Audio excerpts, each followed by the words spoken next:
Hello, my name is AJ Goldsby. I'm a life master from Pensacola, Florida, and I wanted to do a video today. This game was featured on the Chess Games website. That's www.chessgames.com. It was the problem of the day, and it's a fascinating, just a wonderful little game of chess with an amazing combination at the end. And it was, so interesting that I thought, man, I got to do a brief analysis. Let's go ahead and get a video up on YouTube and get it loaded, while it's current, before it gets out of date. And anyway, this was the Chess Games problem of the day. Today is Friday. It is 11 April, the 11th of April, 2014. And this was the chess game problem of the day. I'll tell you at point the position was the problem of the day. It was, I believe, white to move and make his 16th move. But anyway, we're just going to look at this game. This game was played between Solomon Globus and another fellow named Gross, and it was played in Riga.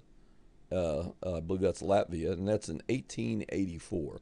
And without any further ado, we're going to jump right into the game. It begins e4, e5, knight f3, knight c6, bishop c4, bishop c5. Of course, this is what many people call the gioco piano, or the Italian game. White plays b4. That's the Evans Gambit. Very sharp. For a long time, a lot of the books said, oh, it's just unsound, it's no good, blah, blah, blah, blah, blah. I've been playing it, though, for blitz for ages and doing quite well with it. And what was really funny is many years ago, it's been a number of years ago, you can look the game up in any database.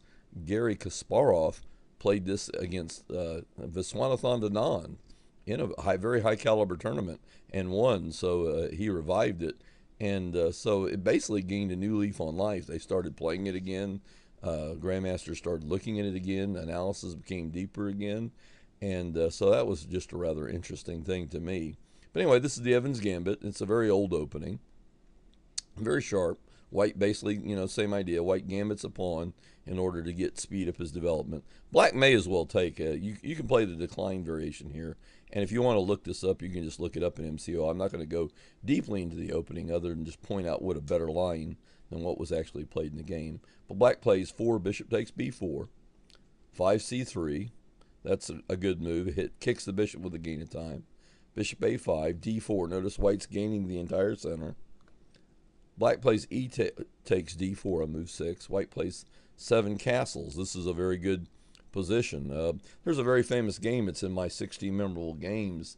Bobby Fischer played Reuben Fine and defeated Reuben Fine in a very brilliant little game in this line. And again, if you're interested in that game, you can simply look it up. I'm not going to bother looking at it here. I'm just trying to do a video on this particular game, but just trying to give you some ideas and maybe some different games that you can look up, if you're interested, and do maybe some homework, or if you're trying to learn this particular variation, or if you just want to do it for your own enjoyment.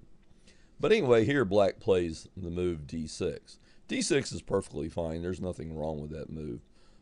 Basically, the position is still roughly relatively equal here, but I would say that maybe just a little bit better than d6 might have been this line here.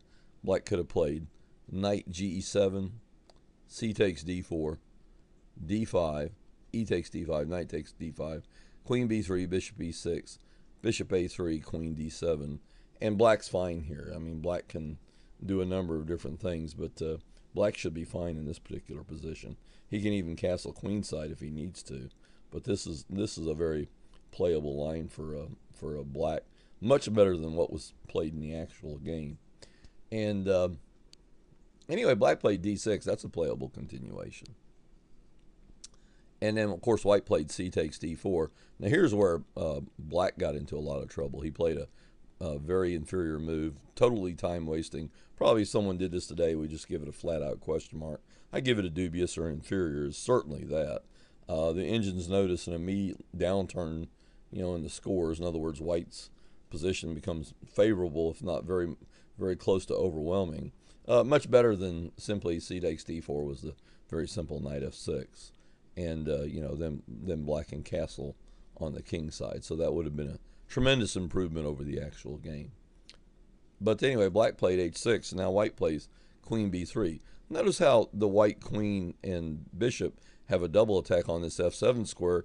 And if this bishop tries to get developed, white also has the queen takes pawn on b7 threat as well.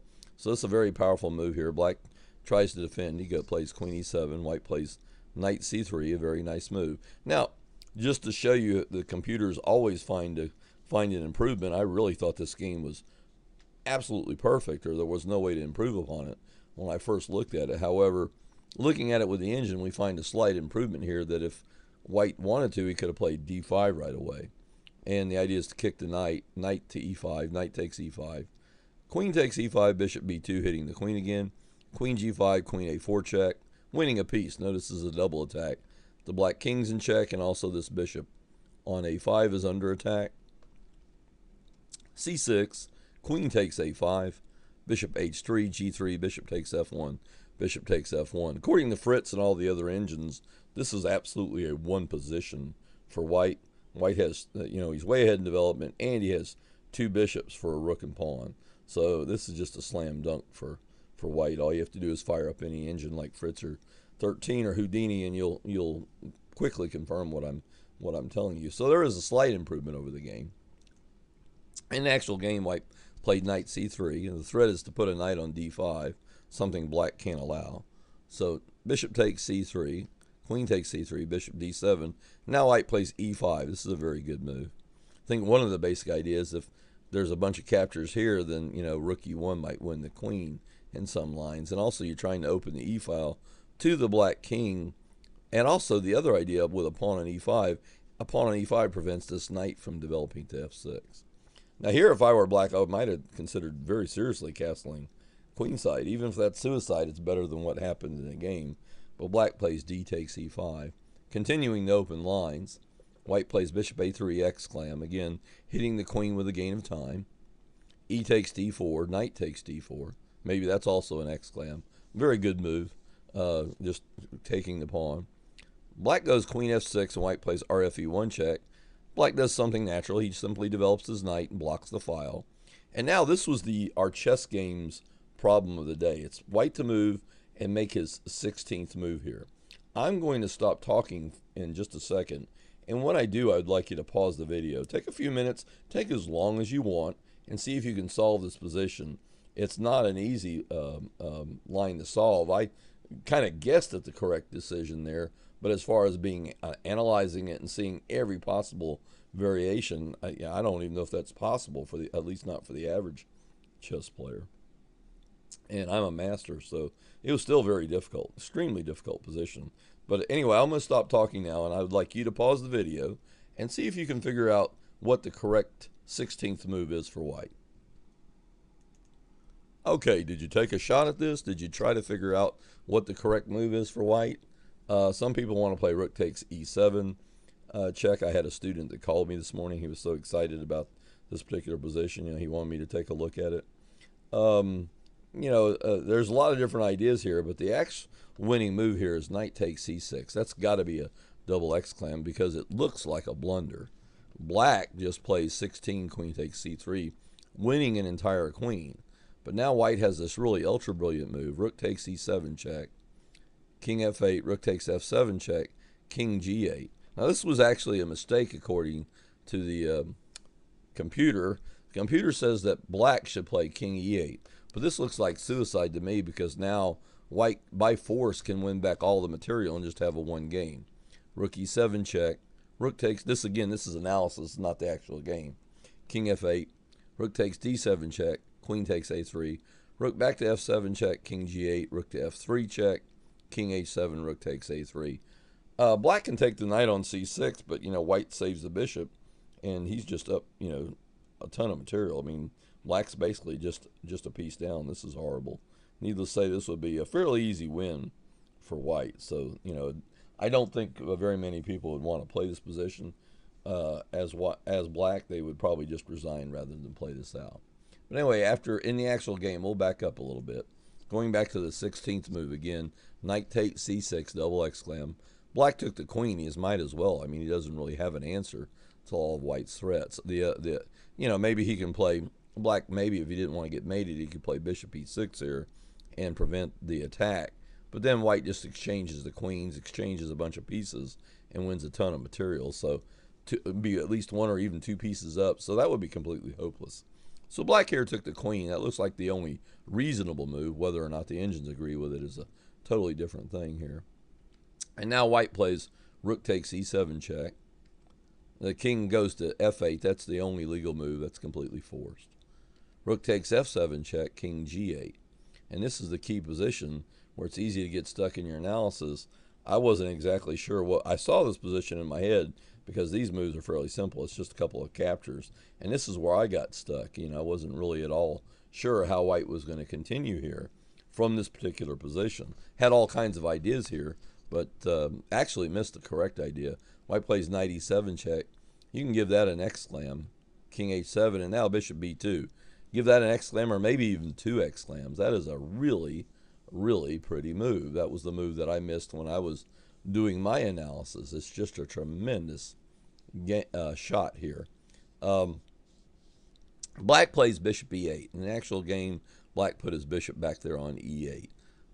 You know, it's a move. You know, it's nothing. Everything loses here. Let's just very briefly examine a couple of the alternatives.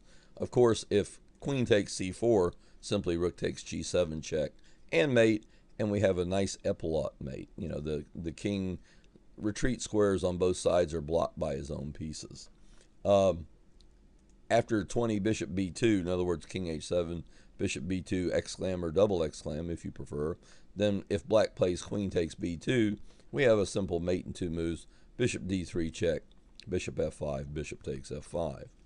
According to the computer, the correct line for black should have been, after bishop b2 was rh f8, bishop takes c3, rook takes f7, bishop takes f7. But here black's like two or three pieces down, two pieces down. So, you know, nuts to that. I mean, you know, no human's going to want to play that way. That's fairly resignable. So going back to the actual game, black played bishop e8. I mean, that's probably as good as or bad as anything else here. It certainly makes for a pretty ending. Let's at least say that much. Now, of course, now it's just a mate in two. Just very quickly, you know, white's going to check and black's got to take. Bishop d3 check, queen takes d3, and now rook takes g7 mate. Tremendous checkmate. This is again an epaulette mate. This is known in chess terms as an epaulette mate.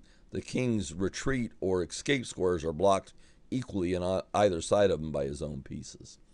Anyway, that pretty much does it for today's game. Thank you for watching this video. Thank you for, you know, supporting my efforts. If you enjoy my videos and enjoy my chess web pages and would like to help me continue to make these efforts and support my chess efforts, please go to the PayPal website. That's www.paypal.com and make a donation under my name, which would be LifeMasterAJ@yahoo.com. Actually, that's my email account. Well, thank you for watching this video, and you have a great day.